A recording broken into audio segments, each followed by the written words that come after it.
Joining me now from our Tel Aviv studio to discuss the Geneva talks is Iranian affairs expert Dr. Emily Landau. Good evening and welcome, Dr. Landau. Good evening. The Iranians have made it clear they are hoping for quick action that can lead to lifting the economic sanctions. The West wants guarantees of Iran's peaceful intentions. How do you expect these talks to proceed?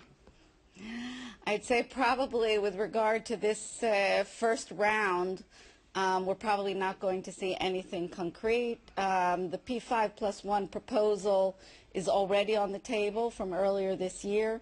The Iranian foreign minister this morning, it seems, presented a PowerPoint presentation of the Iranian proposal under the title something like dealing with this unnecessary crisis and looking at new horizons.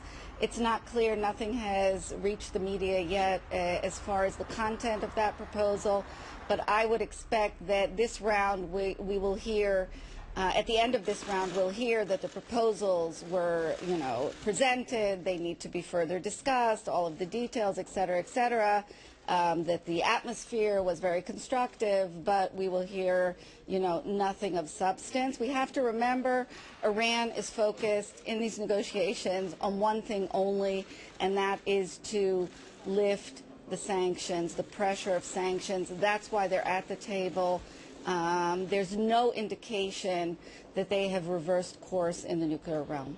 Dr. Landau, the Iranian opposition said the government in Tehran has moved a key research site and will do everything in its power to deceive the West in Geneva.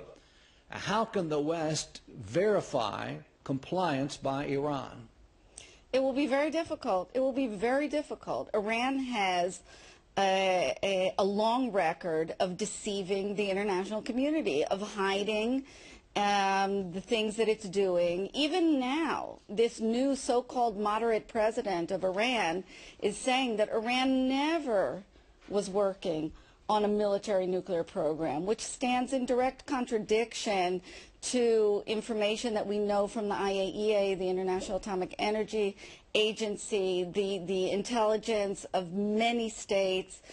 This is a country that has a record of deception, and being sure that it's doing what it's supposed to be doing will require inspections and presence on the ground around, almost constant presence on the ground, checking Iran, trying to make sure that it is indeed upholding its commitments, whatever commitments in the end it does make, if indeed some kind of deal is reached. Israeli leaders have said repeatedly in these last few days that there must not be an easing of sanctions until the Iranians have disarmed their nuclear weapons program.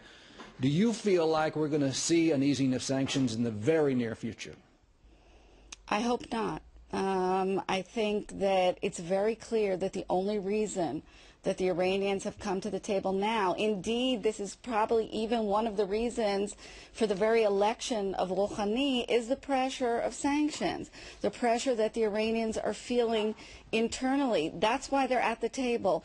They want to get those sanctions off their back. Lifting sanctions before it's clear that there's a real deal that covers all of Iran's nuclear capabilities in a verifiable manner, it makes absolutely no sense to start lifting sanctions. The Iranians are trying to frame the situation right now as if there's some give and take, right? They give a little bit on the nuclear issue. They want the West to give a lot on sanctions, on the sanctions front. But this is not a give and take. This whole crisis is about Iran, who made a commitment to remain non-nuclear, violating that commitment, cheating on its obligations according to the NPT, working on a military nuclear program, and the international community is focused on getting them to reverse course. The international community has no obligation towards Iran to do anything. This is not an equal situation. It's not a give and take. Iran has the work to do in terms of backing down from its military nuclear ambitions. When there's clear indication that it's willing to do so, that's when sanctions and other forms of pressure can be lifted. Dr. Emily Landau, thanks for being with us. You're welcome. Good afternoon.